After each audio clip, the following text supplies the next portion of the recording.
Awakened Living is a 21st century movement for people who consider themselves spiritual but not religious, who have a deep hunger for connected community and a divine impulse for personal and global transformation.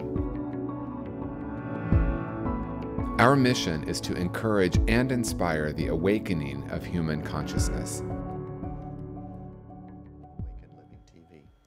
I'm Carsten Spencer, and I am really excited because I get to be TJ Woodward this week as your host, because TJ has asked me if I would interview him about his brand new book, which is coming out very soon, and I'm really excited to hear about it. So let me introduce TJ. Welcome.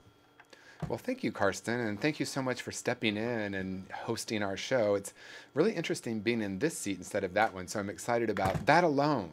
We never know what will come up, right? Yeah, exactly. Yeah. So why don't we start, TJ, and for those people watching who perhaps are not familiar with who you are, why don't you just share a little bit about who you are and what you do? Great. Thank you so much, Carsten.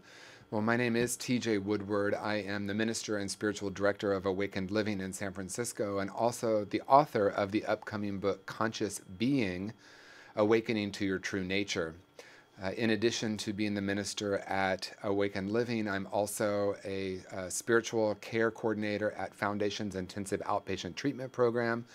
And additionally, I'm in private practice as an awakening coach, which is something we could talk about as well here in San Francisco. So I'm just delighted to be here, and delighted that this book that I've been really being with for 10 years and actually writing for the last 2 years is now coming to fruition. I'm very grateful to be here. Great, TJ. I'm so glad to have you here. And let's jump right in, because I'm really excited about getting to know a little bit more about the book. Why don't you tell us about the title of the book? Yeah, so the title of the book, Conscious Being, came basically from a quote from Eckhart Tolle that really resonated with me some years back. And that quote is, conscious being leads to conscious doing. And, you know, I find in my own life, certainly it was true that I was such a doer. And in our culture now, it seems, especially in America, that we're just so much all about doing. And what happened in my life, because I was living my life from the outside in, which we certainly, I hope we can talk more about as we get into the conversation, but I recognized that without that consciousness, without having conscious being before doing, the doing is really, it's on a shaky foundation. And what happened in my life, which I'd love to talk more about as the evening progresses, is really what happened in my unconscious being and how it led to really a whole lot of mess that I made in my own life. Well, I would love to get into that. Of course. But first, what I'm interested in is what do you mean by consciousness?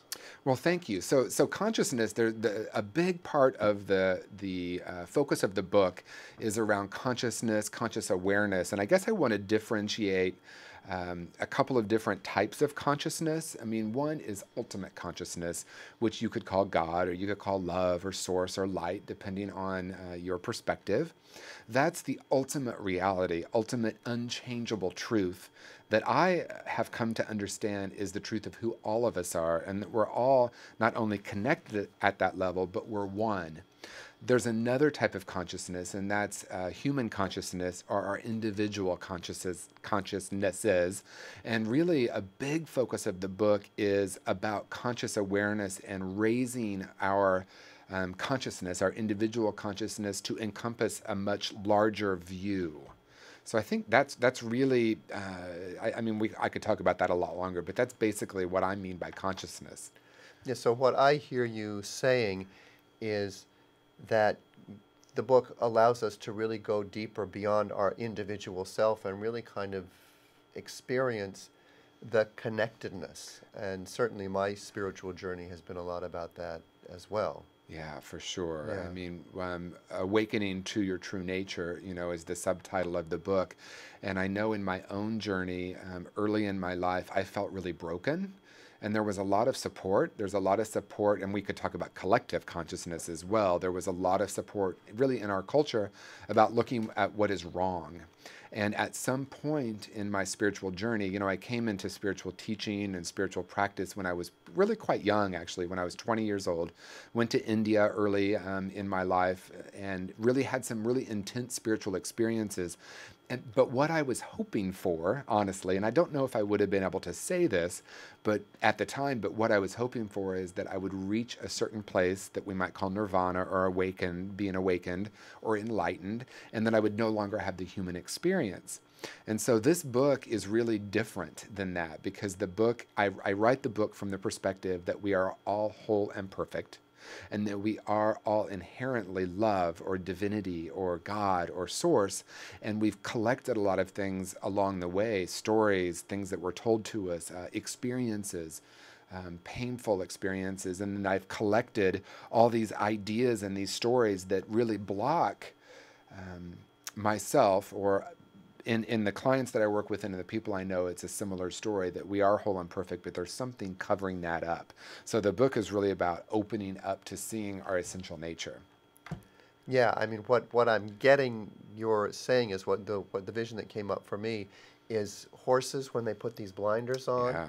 And so kind of our individual experience as we move into this life is to notice where we're separate from people, sort of to develop our own personality, who we want to be, Right. who we want to connect with, what type of partner we're looking for. And we create this box, which perhaps is helpful in our process of becoming conscious. But then, you know, if you're like me or like many of the people I know, we get to this point where it feels like it's not enough, that idea of looking for the answer out there. So conscious Absolutely. being is really about really getting that we're not trying to get anywhere. It really is all right here, right now. Yeah. And the book sounds really wonderful, because certainly I know about your teachings and what you've been sharing over the years. And so this book, I'm guessing, is really your personal journey of how you've gotten there, and maybe some of the tools that you use in your own life to awaken to that experience. Yeah, absolutely. And the book, you know, I opened the book by saying essentially that up until recent times, there were a few masters, Jesus, Buddha, Lao Tzu, that came to teach us about this mystical union with oneness or with source or with love. And these teachers said that this is for all of us to do. I mean, Jesus is famous, you know, I am the Son of God, and then we might interpret that to be you're the Son of God, or he's the Son of God and I am not. But he said that we're going to do greater things. Right. So what is different, and the way I open the book, is that we are now in a time of rapid accelerated awakening that's happening on the planet. And it's no longer for the sages or the masters. It's for each one of us to recognize that not only is it our divine birthright and our essential nature to be awakened, but it's also what strikes me right now is it feels like it's our responsibility, that each one of us is now responsible for awakening our own self to this realization, this greater reality. And I write a lot in the book. There's a whole chapter on levels of conscious awareness, which we could get into. But essentially, we come in whole and perfect, and then we begin to forget. So essentially, the concept is the great remembering of the truth of who we are, and the great unlearning of all the stuff that we've gathered that blocks that.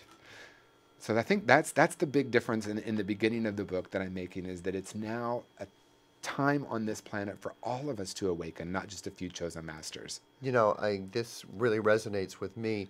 My belief is that it's happening and we can't stop it. Yeah. There's literally nothing for us to do. And what the spiritual tools that really help me, and it certainly sounds like your book is going to be one of them, are the spiritual tools that remind us that there's nowhere to get to. Yes. It's all here Yes. now.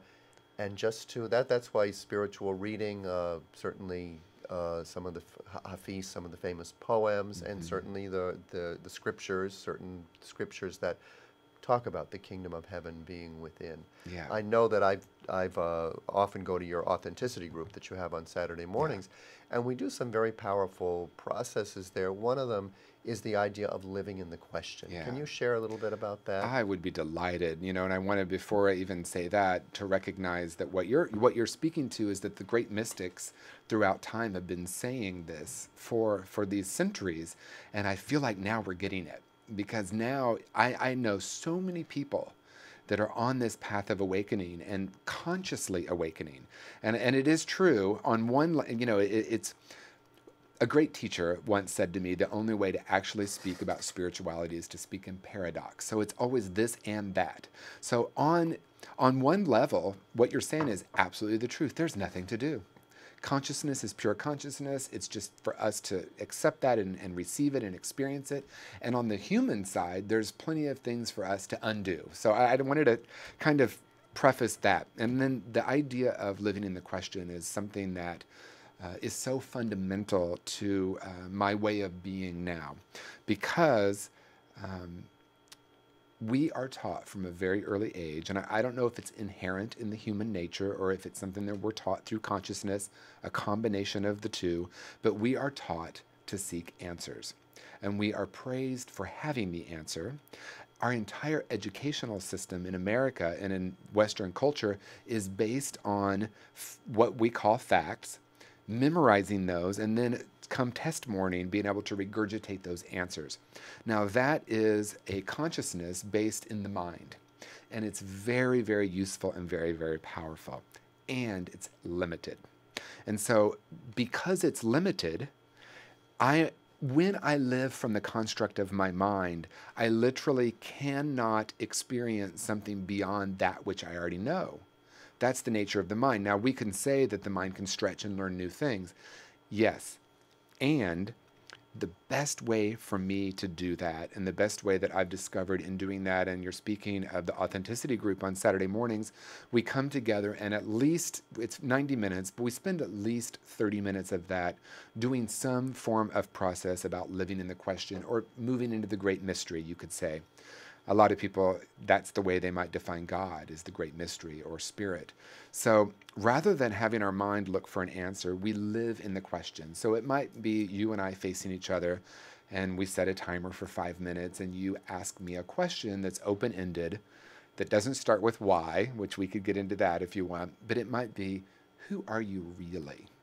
You would ask me the question, I would just answer whatever comes forward, and then you simply ask me that same question and I answer again. And what happens is, when I'm willing to be present, when I'm willing to be with whatever emerges, what I find and what I witness at the authenticity group or any other place I do this, is there is a deepening, if you will, of the answer. So it might start with my mind. Who am I really?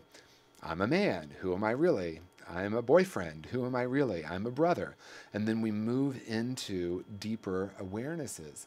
And one thing that's very interesting is, so often someone will say, I have no idea. I have no idea. I mean, I remember being with you one time in a Saturday authenticity group, and I remember hearing you continuing to say, I have no idea, for about 10 answers. That is such a powerful place to be. Yeah, I want to share, because really what I'm getting, and as we say, words are always tricky, because words are concepts, and that's what we're talking about. We're moving from awakening, or conscious being is moving beyond concepts and consciously being in the experience. And what's so wonderful about that questioning process is almost always it brings me to this place where I really am beyond words, but I experience a feeling. And very often we leave that after that 90 minutes floating, and it takes a while to come down, because we've moved into the experience. And I certainly think that this is what the mystics, and it's interesting because you said, when you talked about Buddha and Christ, you said they came here to teach us. And my sense is they didn't come here to teach us. They came here, and whether they came here to have an experience or whatever the reason they came here for, they experienced something. I'm getting goosebumps. Yeah. They experienced something that was so powerful, they were called to, or their act of service was to share that with humanity. And the gift is, whatever it was so powerful that we're still talking about it Yeah. and learning from it. So, And yeah. that's such a great point because, language is always limited. It's so incredible how we try to find words to really define the indefinable, if you will. Because you're saying maybe they didn't come here to teach. I mean, maybe they didn't have any idea of any of this. And then on another level, they did come here to teach. Their consciousness came here maybe with the purpose of being this in the world, and therefore setting in motion the ripple effect that is now happening today in the collective in a really powerful way. I want to speak to one thing that you said about how when we leave the authenticity group, we often feel very disoriented, or that's maybe one way I would frame it. Now, I write about this in the book too, that the term disorientation actually has a negative connotation in our culture. I'm feeling really disoriented. But indeed, what happens when I live in the question and when I do move beyond concepts and ideologies, or beyond concrete thinking, or thinking that I need to know the answer, and we could talk a lot about opinions if you want in a minute. But what happens is my consciousness expands, and I am literally changing my orientation to myself and the world. Therefore, it's disorienting. And so when working either at Awaken Living or in my practice or even at the outpatient program I'm at, when people reach this point of feeling kind of lost or untethered, people will say, kind of like, I feel like I'm floating, I'm not sure what's happening. The ego mind sometimes will want to step back in and try to bring us back down. Even the way you said, it takes us a while to come down. It is true, because we walk out and our consciousness has expanded, and we're experiencing something that's beyond language or beyond ideology or concepts. And then our ego mind tries to bring us back in, right? Because we have to be in this world, or at least we believe we do. Yeah, I love that. There's this concept that I know you're familiar with about dismantling your structure of knowing. Absolutely. And the other phrase I love, one of my friends talks about, is knowing is the booby prize. And I Yes. love that because the ego mind is so attached to, if I know and I figure it out, then I can feel safe. And I think what you're talking about, and certainly what my spiritual journey or my process of awakening or conscious being, is about embracing the trust or faith that not knowing is the gift. It's what allows the Yeah. mind to open and what allows you to move to some deeper and fuller experience. Because the Yeah. truth is, we can't know what's next. Well, Right. all we can know is what we've already moved through. And I notice in my spiritual journey that as I open to more, open to a bigger or larger concept of life by letting go of what I think I know, that my past literally can reframe itself. Things that I used to Absolutely. regret and think, oh, that shouldn't have happened, I can suddenly look back and realize, wow, everything literally did happen perfectly because it got me where I am now. And so that, to me, conscious being is really being in that place where you are in absolute trust because you realize you Yeah. are intimately connected with this miracle that we call life. That we call life. Yeah. And I mean, wow, I can go a lot of different directions at this point. I mean, one thing we could talk about is the role of the ego and how it came to be, and its importance. Because we know that without an ego, you and I would not be sitting here. There would not be a TV show. There would not be microphones. I mean, none of this would exist. The ego is very important. And the reason I think it's important to say that is because in my own journey, as I mentioned earlier, I wanted to reach a place of having no ego. Now, I know that there are stories of people who have reached that. And perhaps at another level of awareness or another layer or level of consciousness, one of the greatest things about spirituality or about anything that, again, that we're using words to describe, I absolutely know that anything I say today can be untrue tomorrow. So I'm not tied to, and that's just something to put out there, because maybe a year from now I'll watch this show and I'll hear myself saying how important the ego is, and I'll say, wow, I really believed that then, and now I recognize it's something new. But at this point of my consciousness, or this level of my consciousness, I recognize that the ego does have a role. What happens, though, is I or we begin to believe it's the truth of who we are. In other words, the mind, Einstein said it great, the logical mind is a trusted servant, and the imagination or intuition or the intuitive mind is a sacred gift. We live in a culture that celebrates the servant and has forgotten the gift. So when I believe that the mind is who and what I am, rather than recognizing that intuition or spirit is the ultimate reality, and the mind is here to serve that, then it's all backwards. And so when you're talking about reaching a point where we are free of the mind, and I don't mean it's gone, but free of the belief or the understanding or the experience that it's the truth of who I am, and we move into that unknown territory that we call spiritual awakening or spiritual aliveness or self-realization, it's a very profound experience. And I want to just touch on one thing that comes up for me around this. How do we do it? How do we do it? I mean, I might even start by saying, why on earth would you want that? I remember sending this quote to a friend of mine that said, spiritual awakening, believe me, spiritual awakening is a destructive process. It's about destroying everything that we've ever believed. And my friend said, why on earth would I want to do that? That's a great question. And I think we can definitely go further in that if you'd like. Yeah, well, I get what you're saying, and I think it's so true. And I think because we are in an evolutionary process, consciousness, life, whatever you want to call it, that we are always moving forward. It's always to more, it's always to a greater understanding and a grasping that as much as we expand into more understanding, we recognize that there's so much more. I mean, my idea of the ego, in one sense, is that it really is, it takes us back to the creation story, it really is the knowledge of good and evil, or the knowledge of duality, which coexist with our power of free choice. Yeah. It's to become the conscious creators. And if we think we're conscious creators just as me, this separate person, and how do I get what I want and fulfill my needs, which an awful lot of spirituality has been about that. How do we convince ourselves and put out the positive affirmation so we can get the car or get the job or get all these things? And that was a big part of my journey, and as well as yours, and I want to hear about your story in a minute.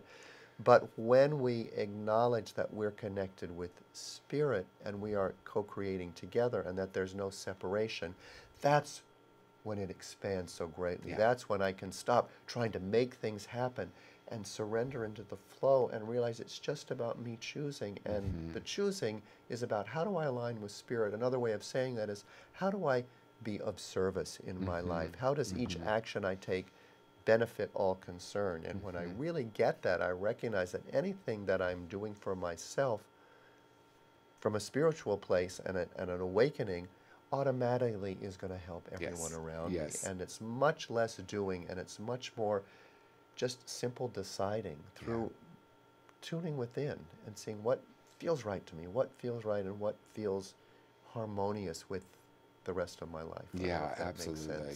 Well, and you're speaking to a fundamental part of my book. I can speak to a couple of places, but I guess what's resonating with me now is I've given some framework to levels of consciousness. Now, I have to preface the entire conversation by saying, really, seeing it in levels is really in my mind. It really is. And in my experience, it feels very real. So we attempt to use words to describe perhaps the indescribable. But I've given it 4 very easy to remember names for these different levels, and knowing that we can at any moment dip in or rise up, if you will, and that's again in the mind that one's above the other, but into these different levels of awareness. However, we're primarily operating in one. When you talk about being connected with spirit, there's also recognizing that I am spirit. And so I use these 4 levels, if you will. I start with what I call martyr or victim consciousness, where I believe that God or spirit is way out there somewhere. That's a great portion of the world still lives there. There's an idea of rightness and wrongness. There's an idea that there is good and bad. It is a world of duality. The problem is often seen outside of me. In other words, I'm not accountable at all. I'm a victim to things that are happening, and the solution is outside of me. Maybe it's God, maybe it's a group that I go to, but it's very much a world of duality. I'm living as a separate self. I don't even have an idea yet that I'm connected. then we move into what I call it magical thinking. And I had someone read through the book, and he was a little bit triggered by magical thinking. He's like, well, I don't see how that's magical. And why I call it magical thinking, we move into a place. So that would be things happen to me at the first level. And then I start to say, I make things happen. And that's what you're talking about, where a lot of spirituality is today with the law of attraction. I think it's where New Thought started. I'm not saying they're all still there, but in the late 1800s, when the New Thought movement started, there was a lot of recognition about the power of our mind that we had no idea, that thoughts held in mind produce after their kind, the idea of law of attraction. The reason I call it magical thinking is you'll hear people say things like, I created this, or I drew this experience to me, or I created the parking space. So there's an idea that somehow I'm doing some sort of magic. It does indeed feel like magic, and it's an important step in the evolution, because when I live and things are happening to me and moving to, I can make things happen, it's huge. And then, if you don't mind, I'll go through kind of the next two. So then we move into what I'm calling metaphysical, which is things happen through me. So there is an idea now that it's not just about me. It is about the collective. It is about there is spirit that I'm connected with. As things happen through me, I begin to use not only my mind, but live in my heart. You might say that the New Age or the kind of the hippie movement lived there. So we start to talk about God living in our heart. We're not talking as much about creating from our head, but really aligning. There'll be a conversation about aligning with spirit. But the language itself with spirit still implying that it's separate, but I'm aligning with it. And then the fourth level, which I call mystical, is the recognition that I am one with. I am one with all things. Nothing actually needs to change at all, certainly not in the outer realm. It's all about consciousness.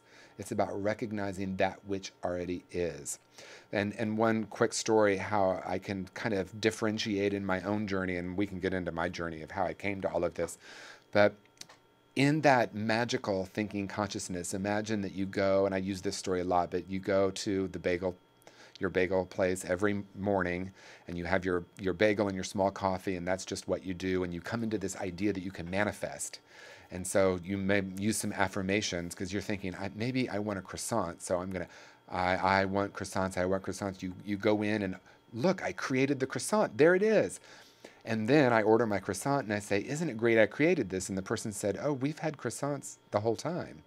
I literally couldn't see them because my mind was choosing bagels. And that seems, of course, it's a bit of a ridiculous example, but that's really how we experience the world, right? It's in my mind that I sort and separate and I have lack and limitation. And in truth, at the mystical level, it's all here and we're it. We are not separate from God or connected with God. We are that power. We are one and the same. As Rumi said, we're not a drop in the ocean. We're the entire ocean in a drop. So we're one aspect of this power. Yeah, I love that, and what it makes me think of as, how people watching or whatever can use this as a practice. It is the open-ended question. I know when I use the open-ended question, I often go to the feeling place because I feel that this solar plexus area is where we create from, and it's really beyond or before any thoughts. We feel it first. Yeah. And so I will often say, what would it feel like to be totally at peace in my life? Yeah, great question. And not trying to grasp an answer with my head, but I'm putting it out to spirit, so spirit will then show me through my experience. And it's very interesting because my ego mind can think, oh, to be totally at peace in my life, I need this amount of money in my bank account, I mean my partner to be this way, I need all these other things. But what will often show up almost immediately, and you talked about it a little bit before, when you put out that you want to do the spiritual journey, then everything started to fall apart. Absolutely. Spirit will show me what beliefs or whatever energy I'm putting out that keeps me from being at peace. So my partner will show up the opposite from what I think he should be. My bank account will suddenly drop. And it allows me to then be with the feeling of that. It's like, okay, what's the experience? I asked for that, and now I'm experiencing this. And really recognize that as I stop trying to fix out there and go with the feeling, I can be in the experience of, wow, I can be at peace even when my boyfriend or my partner does the total opposite of what I want to happen. I can be at peace even if I'm, overdrawn at the bank when I open to spirit. And so it's really, I'm thinking that it's just what you're describing. Yeah, Yeah. yeah, and there's a Native American phrase that says nature is neither for nor against, and I'm sure that's a paraphrase, but the idea that it's not happening to me, Yeah. you know, none of this is happening to me. It's really one of my favorite definitions of spiritual experience is a profound alteration in my reaction to life. Now, I would change that now to say a profound alteration in my response to life, because I am responding.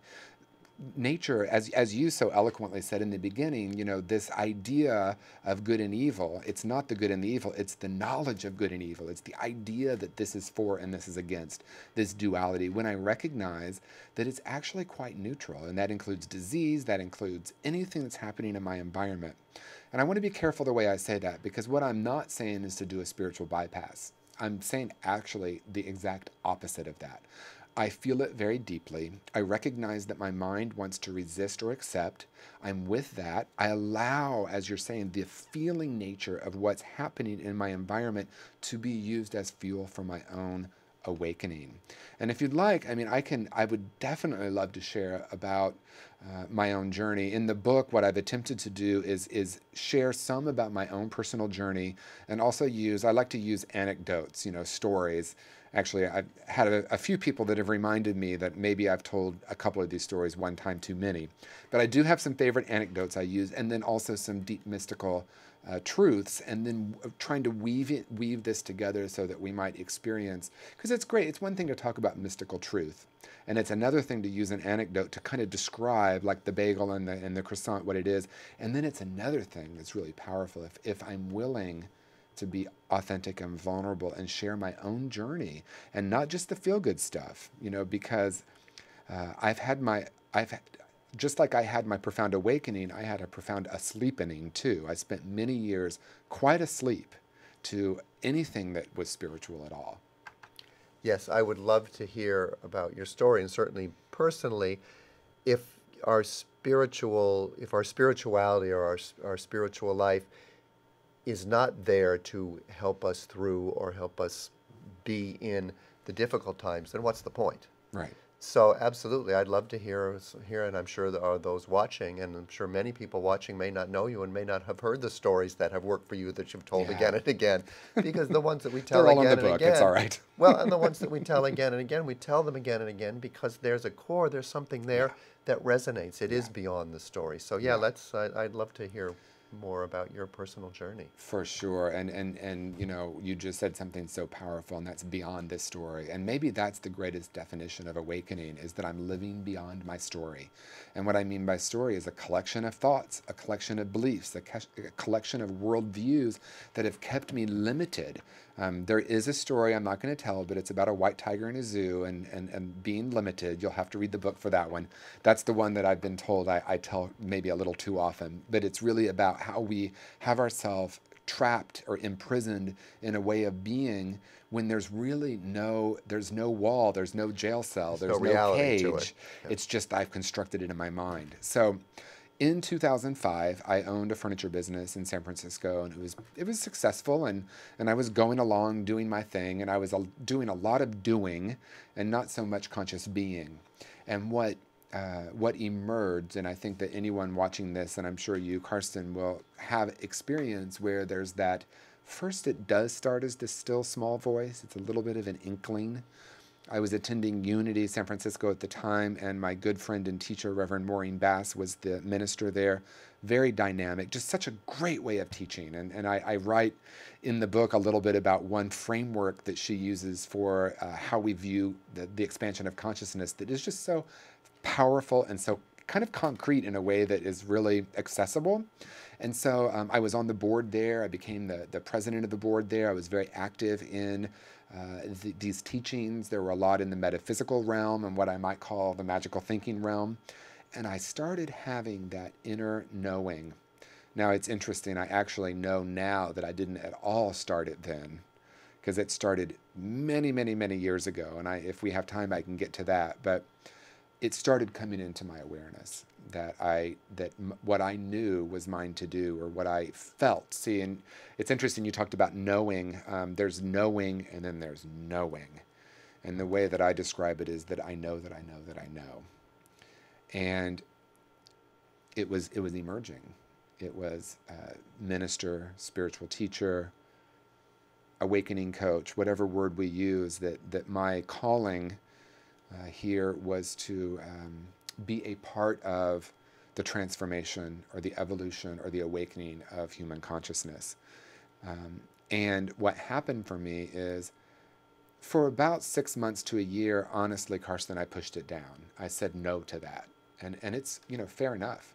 We get to, this is how the ego works, because I get to say yes or no to that inner knowing, right? And so I was saying no, no, no, no, no. And then finally one day, I remember I was at Unity and Maureen was there, Reverend Maureen Bass, and she was talking about something and it just hit me. I have to speak to this. I have to acknowledge that this is true. And around that time, I was in a workshop with Diane Conway, who wrote the book, What Would You Do If You Have No Fear? And I remember her looking at me like it was yesterday, and she said, TJ, what would you do if you had no fear? And I felt like time stopped, because I knew the answer, and I knew this was the moment that I was either going to say no again, or I was going to say yes. And I said, what I would do if I had no fear is I would be a minister and a spiritual teacher, and I would write a spiritual book, or 2 or 3, and I would do workshops. And it just was a flow of this inner knowing, and it was like it came through me and out. Now, what's interesting is the people in the room, because this is how the ego works. That was divine. That was divine knowing. That was from the deepest place, the deepest truth. And when I spoke it, everyone in the room was like, oh yeah. But then they started interpreting how I would get there. So I had this furniture business, and people were like, well, maybe you could infuse your furniture with spirituality, or maybe we can do oneness blessing on it. So it was all about, see, they could only see it through and I knew that it wasn't about furniture.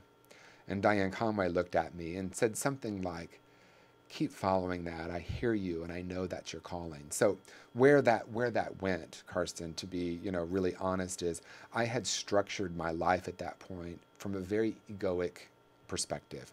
I latched on to the teaching that the more I could create, the better I was. So I had created the house, the car, the partner, the business, in a very inauthentic way, quite frankly, because I was manifesting through using affirmations. I was manifesting what I thought would bring me happiness, instead of recognizing that had to start from the inside and move out. So I was creating this on a very faulty foundation.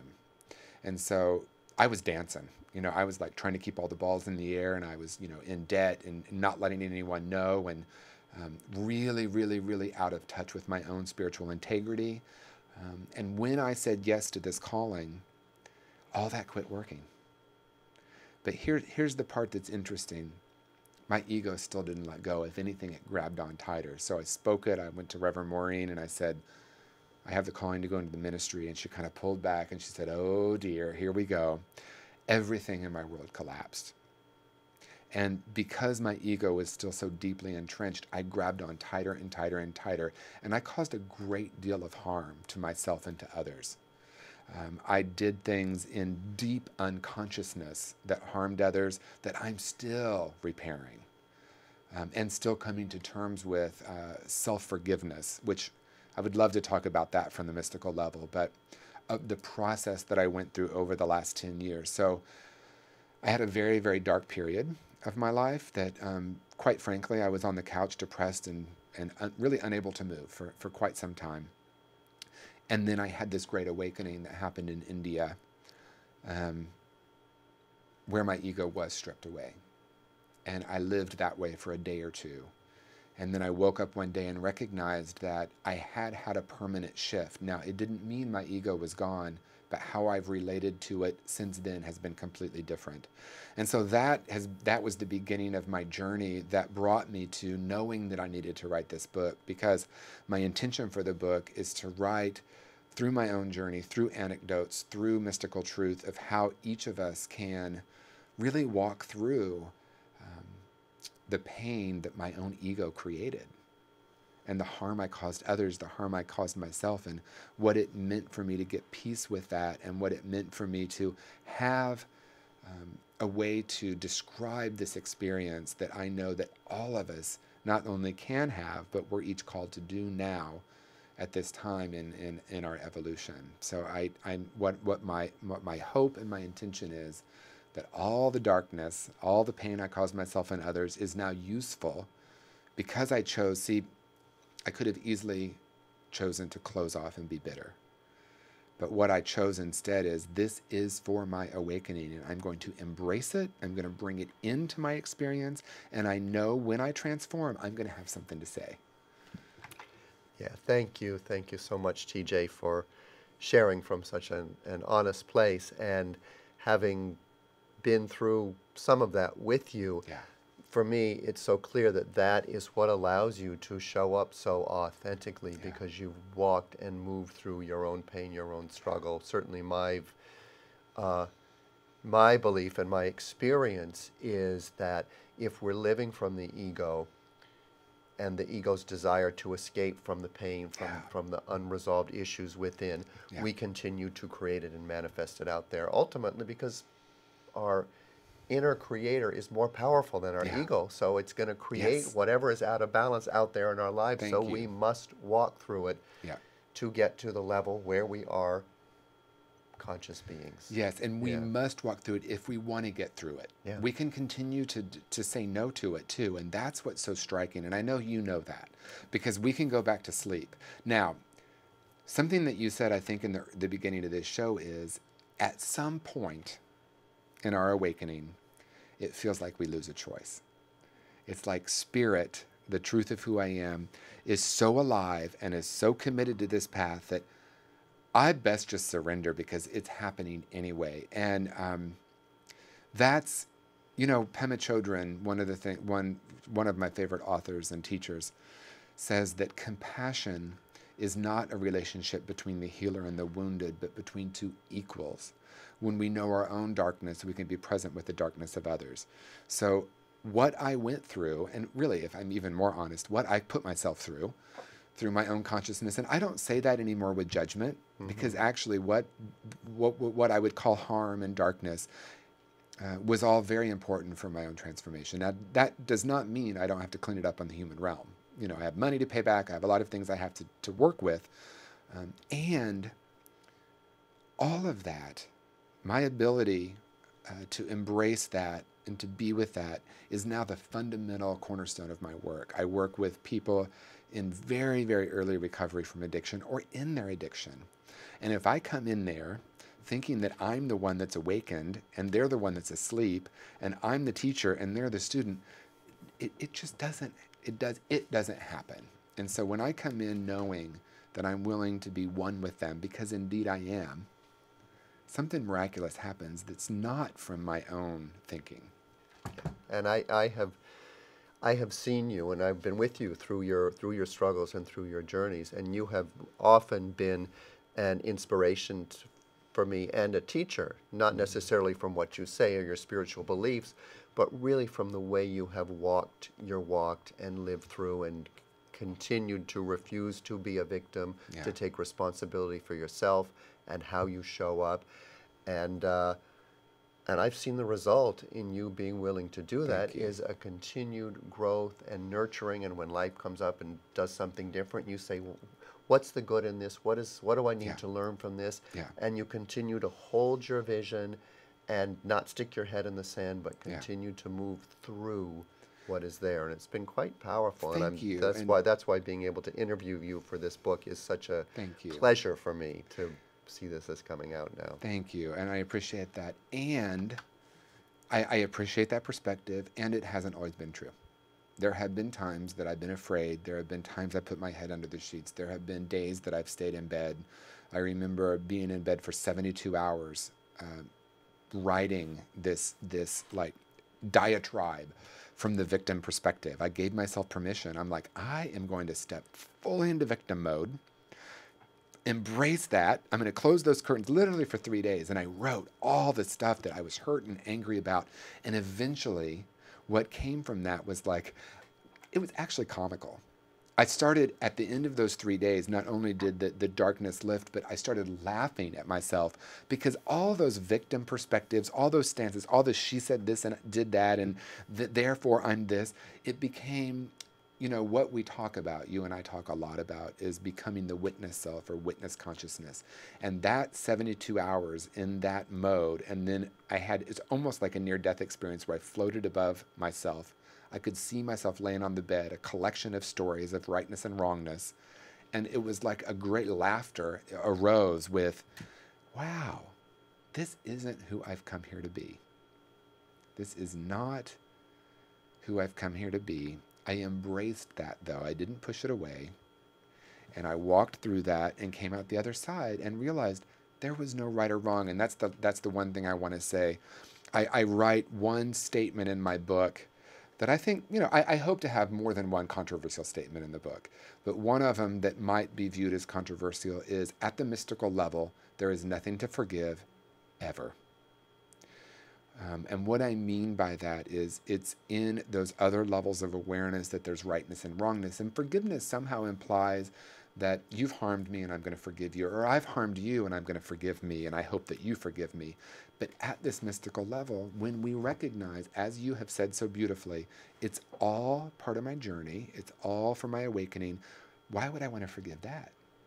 What is there to forgive? Only gratitude for the entire experience. Yeah, for me, I think it literally is a redefinition of the word forgiveness, Thank or you. really truly understanding what it is. I mean, it's Yeah. really right in the word forgiving. So Yeah. before anything, you give the benefit of the doubt. You give and what I hear you saying, which is what I was really saying, that you walk through your stuff. I remember you being involved with that email and wanting to write it, but I also remember you saying, this is what I need to do now. And I know from my own journey, that's what conscious being is about. Yeah. It's about, we really look at everything's there, the jealousy, the resentment, Yes. the anger, the part of us that and we don't judge it, we look at it. Yeah. And if you can get to the point where you can laugh at your judgment, at your pettiness, Yes. at all this stuff, that's real unconditional love. And unless Yes. we can give it to ourselves, we can't give it to anybody else. Exactly. And it means being willing to go into those dark, scary, sensitive places, because the reason Yeah. they're dark and scary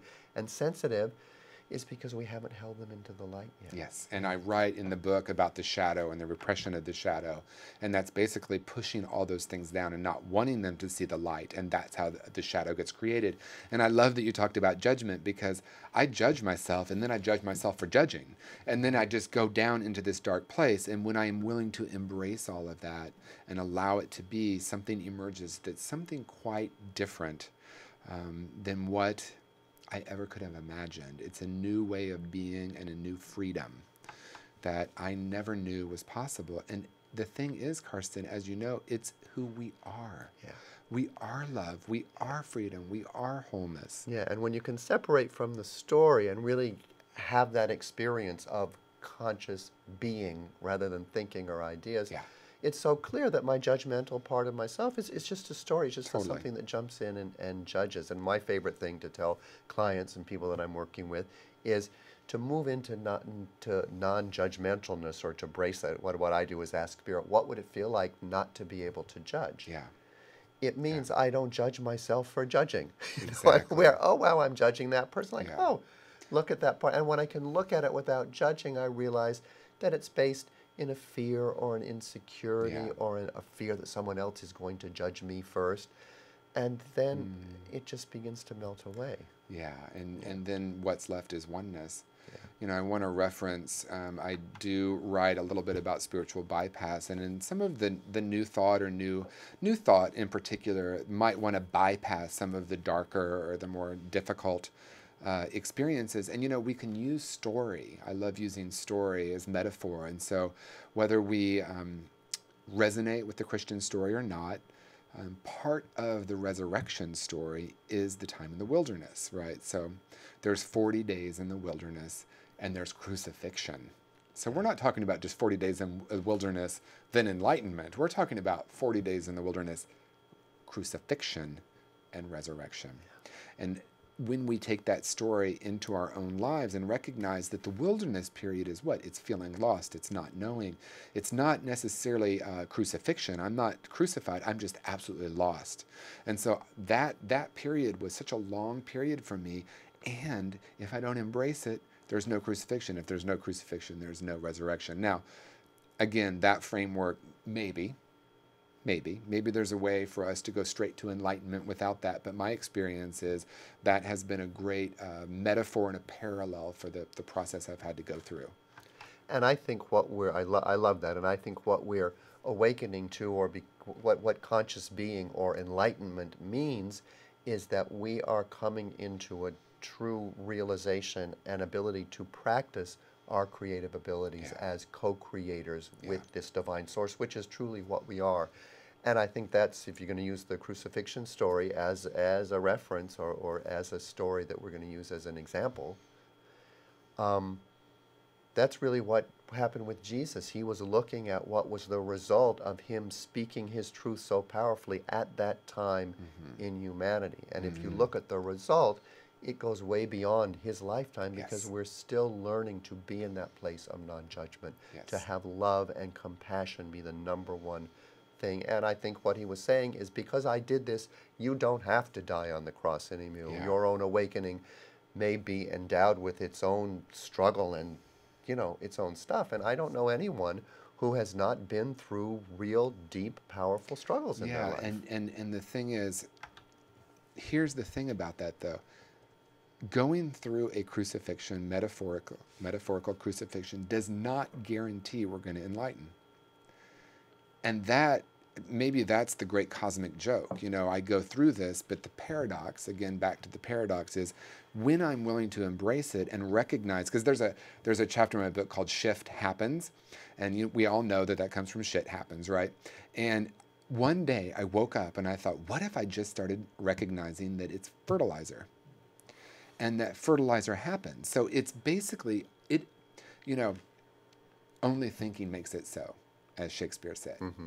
And I just want to put that out there, but I also want to go back to something that you said in the idea of co-creation. I would say at another level, when we're one with that, we're the creation. And what I want to say about that, and you said it so beautifully, is I don't manifest anything. And it's possible that there isn't some entity that manifests anything either. But who I am being naturally brings experiences to my life. Now, that's not even the right way to say it either. See, this is where language can get challenging. Who I am being allows me to be open to experience that which already is. And life seems to vibrate or manifest, if you will, at the level of my consciousness or my way of being in the world. So, like you said, if something's unresolved, if there is something that I'm vibrating with, that my mind, no matter how many affirmations or how many things that I do in this realm, this beingness will match vibration, and the experience of my life will show up. Now, here's the thing. When I say there's something wrong here, look what my consciousness created, I'm missing it. When I say, oh, wow, isn't this interesting that I'm vibrating at this, I'm resonating at this vibration, this experience is coming into my life, what's there for me to see? And then I can live in the question, what else is possible? What else is possible? Because what I'm really writing about in my book is shifting into a way of being that is beyond these concepts. It's beyond our thoughts, beyond our stories. It's literally being moved into a new way of being and seeing that is completely different than what I would have called human. And it's absolute freedom and connection. And it's not even connection, it's oneness. Yeah, and it's exciting even hearing you talking about it and being in this process of exploring it. For me, I recognize that when I'm at that place, I am in the center of infinite possibilities of experience. Yes. And talking about, just because we go through the crucifixion doesn't mean we're enlightened. Yeah. We have the opportunity each day to come at life and say, is this experience I'm having a crucifixion, or is it an awakening? Is it an enlightenment? And it really, truly is a choice. Yes. And that's And conscious being. that's conscious being. And thank you for saying it in such a succinct way. I'm always choosing. I just didn't know I was choosing. I mean, and that maybe that's awakened living. Maybe that's conscious being. Recognizing that I'm always choosing my reality. I'm always choosing my experience. I'm always choosing. You said something early in the show that I think is very, very powerful. When I awaken, when I have these enlightening experiences, my past literally changes. You know, when we say it's never too late to have a happy childhood. And let me explain what I mean by that. And again, only at my level of consciousness. 3 months from now, 3 years from now, I might say this very differently. When I recognize that everything that happened was for my transformation, and from this level of consciousness, I can go back and look at those things that might have been difficult growing up and recognize now that I've used them or I've said yes to them for my awakening, then there's nothing wrong with them. So what I called unhappy now was my greatest transformation. And that is, it can be it can be a little loaded and a little triggering. And if we have time, you know, because I said I've tried to write a few controversial things in the book. If we have time, I'd like to touch on a couple of those. One of them is the idea of disease. You know, I think it's very comforting to say everything happens for a reason. My experience shows me that I don't know that that's true. I think things happen. I think that, as I said about nature being neither for nor against, but what I choose to do with it is what makes the difference. So someone who has cancer, and I remember I write about this in the book too, during the AIDS crisis, the major part of the AIDS crisis in this country in the late 80s and early 90s, when people were diagnosed, there was a belief they would be dying, and it was mostly true then. And I watched people going one direction or the other. So we can't say that it happened for a reason or that it was good or bad. It happened. What people chose to do with it made all the difference in their life. And that's the framework for me. When I'm willing to let go of the idea that there's something happening out there for me to get a lesson or for me to, but to recognize that it's all about, as you said, and thank you for bringing it up, choice. I'm always choosing, even when I don't know I am. Yes, thank you, TJ. That's wonderful. And you know, as it always happens, the time has zipped on by. We have just a few minutes left, about 30 seconds. Okay. So I'm going to turn it back over to you and ask you just to share how people can get in touch with you, where they can get the book, and thank you so much for allowing me to interview you this time. Thank you. And as is always with you, the conversation is enlightening and very deepening. You know, I appreciate that about you. We can go to a very authentic and deep place, and I love being a fellow spiritual traveler with you. So thank you, Carsten. Yeah, so you can find out about my book, Conscious Being, by visiting our website, consciousbeingbook.com. You can also go to my website, tjwoodward.com, and of course there's all the other, you know, the Instagram and the Facebook and the blog and all of that, but all of that can be found on one of those two sites. The book will be released in May, probably May of 2015. So if you're watching this before that time, try going on Amazon, see if you can do a pre-order. But in closing, I really want to say that this has been my life's calling to bring this book into manifestation, and it comes with a great degree of gratitude.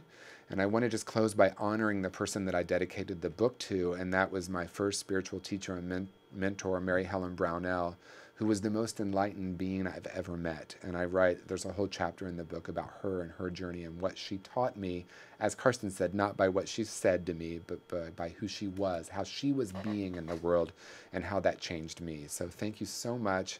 I look forward to continuing the conversation with you about this book and more as time goes on. Thank you, TJ, and thank you all so much for watching. It was an honor to be able to interview you, and I can't wait for your book to come out. And please watch us next week when TJ will be back as your host. And until then, enjoy conscious being.